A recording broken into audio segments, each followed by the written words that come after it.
Devocional del día, maniobrando la dureza de mi transición personal desde la mentalidad eterna de Dios. En la clásica carta del apóstol Pablo a los Filipenses, en el capítulo 1, versículo 12 al 14, dice: Quiero que sepáis, hermano, que las cosas que me han sucedido han redundado más bien para el progreso del Evangelio, de tal manera que mis prisiones se han hecho patentes en Cristo en todo el pretorio y a todos los demás. Y la mayoría de los hermanos, cobrando ánimo en el Señor con mis prisiones, se atreven mucho más a hablar la palabra sin temor. Nosotros siempre pensamos que nuestros malos tiempos, nuestros tiempos difíciles, van a debilitar a aquellos que nos siguen. Pero aquellos que nos siguen no tanto aprenden de nuestro éxito, sino de la maniobrabilidad que tenemos en los tiempos de transición. Nosotros somos más vistos por los seguidores que tenemos, los discípulos, por los hijos, por la familia, en la dureza de los tiempos, porque nos quieren ver cómo resolvemos, cómo nos movemos. El apóstol Pablo tenía un pensum de sabiduría divina y él decía: todo lo mido en base al progreso del Evangelio. No es cuánto duele, no es lo que me pasa, no es lo que estoy perdiendo, no es lo que estoy ganando. Sencillamente es cuánto progresa el Evangelio por causa de esta transición que estoy pasando.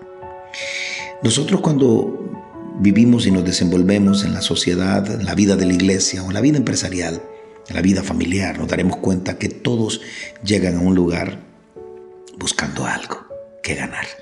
Siempre encontramos palabras como: ¿y qué gano yo con esto? El apóstol Pedro inclusive le dijo a Jesús: Señor, ¿y qué ganaremos nosotros ya que lo dejamos todo por haberte servido y seguido? Y yo pregunto a Pedro: ¿y qué dejaste? La Biblia me dice que lo que estaba haciendo era fingiendo que trabajaba pescando con redes rotas y con barcas prestadas. Pero sin embargo se atreve a decir: ¿qué ganamos nosotros?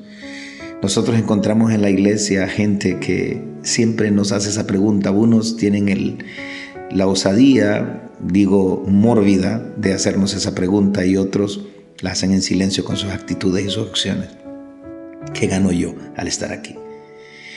Porque siempre pensamos que tenemos que ganar nosotros, porque el ego siempre nos lleva a pensar que tenemos que ganar, porque el ego es mortalmente competitivo.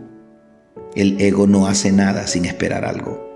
Hay gente que tiene bien diagramado todo lo que han hecho en la sociedad, todo lo que han hecho en la compañía, en la empresa, todo lo que han hecho por la familia y todo lo que han hecho en la iglesia. Para un buen día sacar la lista y leerla y preguntar: ¿y qué me darán si yo he servido tantos años aquí? O esa gente cáustica y tóxica te la encuentras en cada esquina de la vida, y la iglesia no es la excepción. Cuando encuentras líderes que por años han servido a Dios, pero ellos les parece que le están sirviendo a uno, y le reclaman diciendo: ¿y qué me vas a dar con tanto tiempo de haber servido? Por eso el famoso filósofo, sociólogo, poeta, escritor Diógenes salió un día con su lámpara y salió por la calle de su ciudad y ponía la lámpara en la cara de cada hombre que miraba y se reía. Y una persona le consultó: Diógenes, ¿y qué haces con esa lámpara en la cara de los hombres? Y él dijo: busco un hombre completo, pero solo encuentro escombros. Por eso te digo, vivimos en una sociedad competitiva, no complementa, compite. Y lastimosamente ese cáncer ha llegado a la iglesia, y demasiada gente está también compitiendo dentro de la iglesia, tratando de pensar que gano. Ya en la carta que Pablo escribe preso en Roma a los filipenses, Pablo ya no enseña doctrina. Pablo les abre el corazón y les dice: no importa lo que me ocurra a mí, solo importa si lo que me pasa a mí suma al progreso del Evangelio. Por eso Pablo entiende que toda transición en su pico más alto solo revela el nivel de cosecha que tendremos. Aprende este principio: tu conflicto comienza cuando tu cosecha es anunciada. Saúl persiguió por 14 años a David por una simple interrogante que retumbaba en su cabeza, una pregunta sin respuesta que lo asediaba por dentro, una incertidumbre que se lo comía, producto del ego. ¿Cómo hubiese quedado la guerra si yo lo hubiese enfrentado contra ese gigante? Mire, cuando usted huye de su conflicto, también renuncia a su cosecha. El apóstol Pablo dice: miren, No solo inspiramos cuando tenemos éxito, también inspiramos cuando pasamos por transiciones. Y yo creo personalmente, soy uno de los que cree firmemente, a la edad que tengo, que los hombres que me han inspirado a mí no me inspiraron en sus conquistas, porque todos nos enamoramos de modelos terminados y pensamos, qué difícil, qué inalcanzable, qué altura, no puedo superarla, no puedo alcanzarla. Pero cuando nosotros vemos a hombres pasando por crisis y vemos cómo las maniobran, nos damos cuenta que definitivamente de allí nos está enseñando lo máximo que nos puede enseñar. Por eso, una de las cosas muy importantes en la vida es observar a la gente en su transición, porque en su transición él va a sacar todo lo que carga dentro, sus egos, sus miedos, sus apegos, su sabiduría, sus enseñanzas y su enojo con Dios. Porque aunque usted no lo crea, hay gente, admítalo, hay gente que está enojada con Dios. Porque piensan que Dios se tarda mucho y algunos piensan que Dios ya se olvidó de ellos. No, Dios no se olvidó de ti, solamente que estás en transición. Transición es un cambio de escenario, un cambio de atmósfera. El que está en transición tiene una carga. ¿Cuál es? Salió, pero no ha llegado.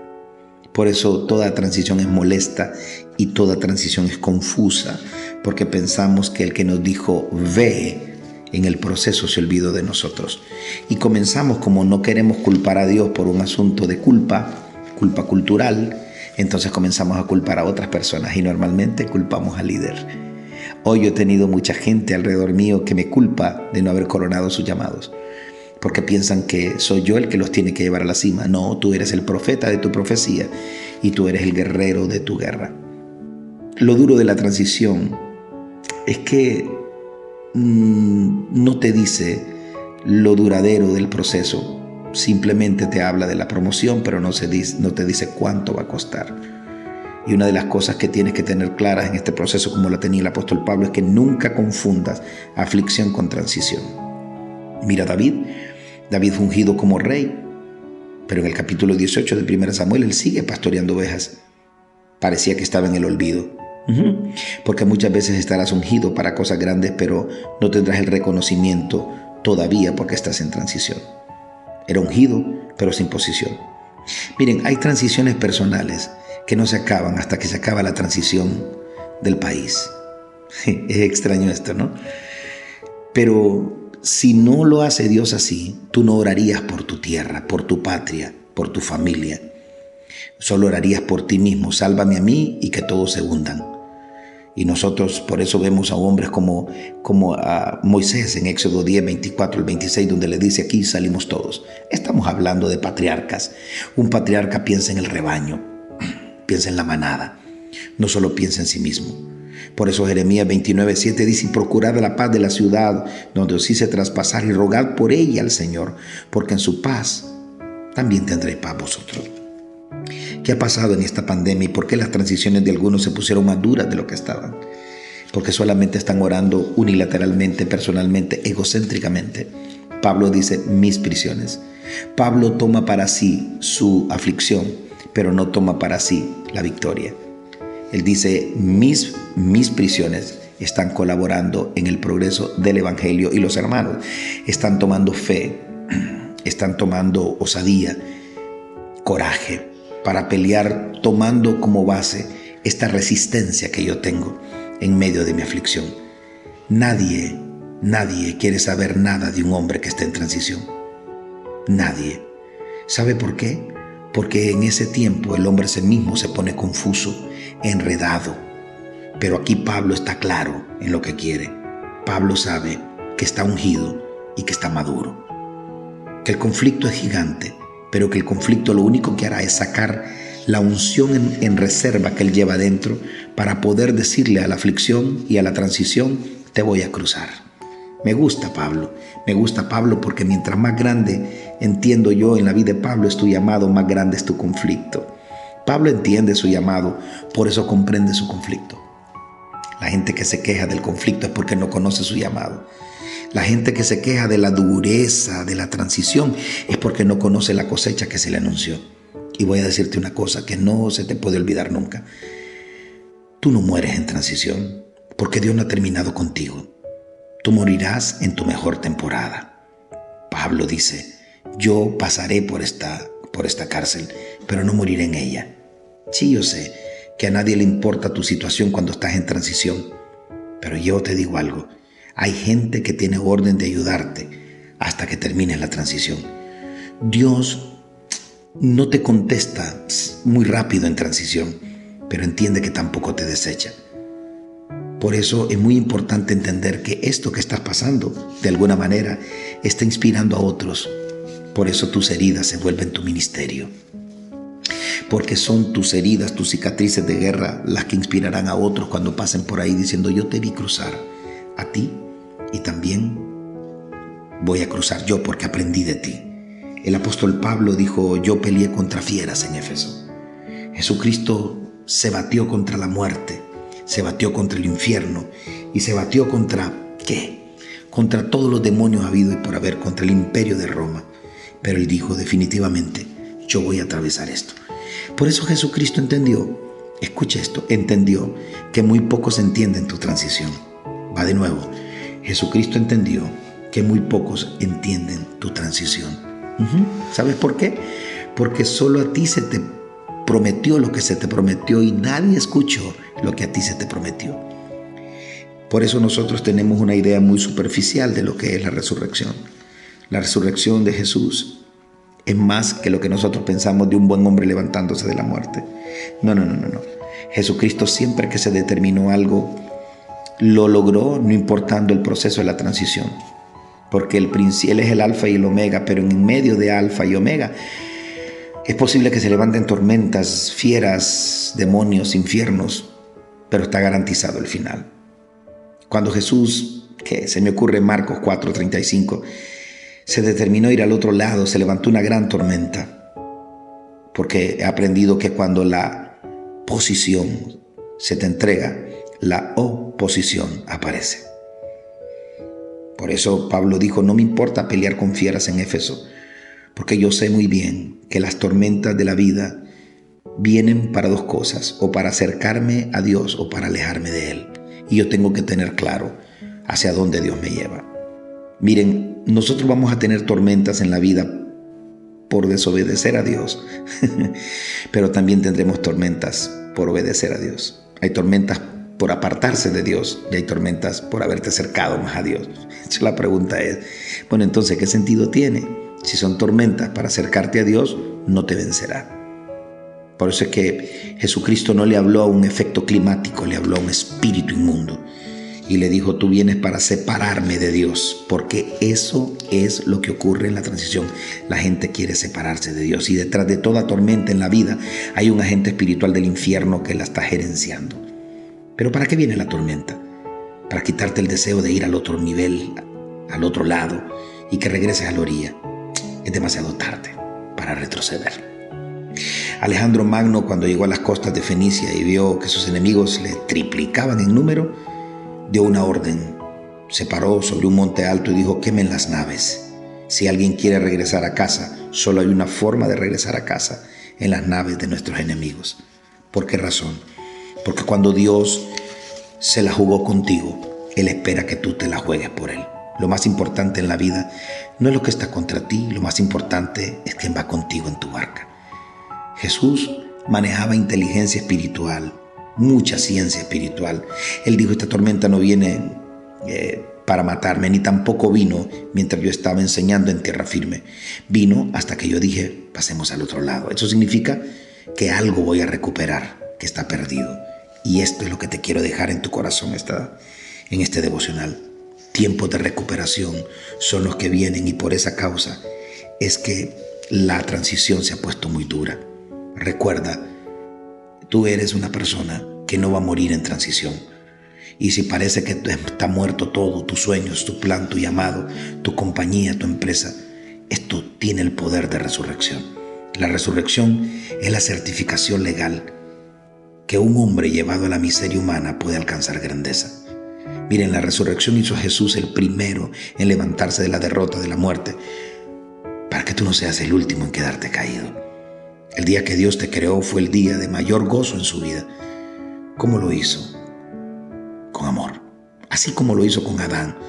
Lo anunció en la eternidad y dijo, hagamos. Y ahí pones tu nombre, hagamos. Esto es un concierto de amor, el hagamos es un concierto de amor. Por eso el objetivo de Dios en la transición es amarte. Es un amor que no se entiende, pero es un amor que se comprende una vez que ha pasado la transición. Por eso tienes que saber que Dios, siempre que pensó en ti, está pensando en recuperación. Resurrección, ¿qué te digo? Es un sustantivo latino. Esto me recuerda a mis tiempos de instituto bíblico, que significa resurjo. Por eso es que no te quedarás caído en medio de tu transición.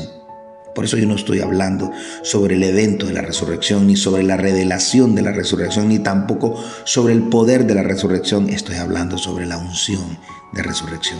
Miren, la visión de Jesús con su muerte no solo era redimir al hombre vivo, sino a los hombres que ya estaban en el infierno.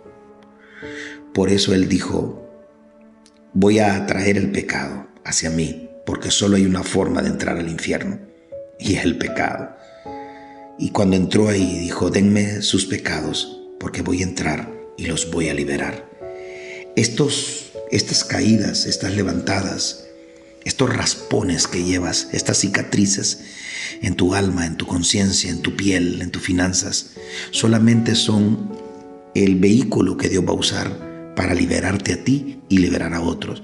Escúchame lo que te voy a decir. Nunca una transición es personal.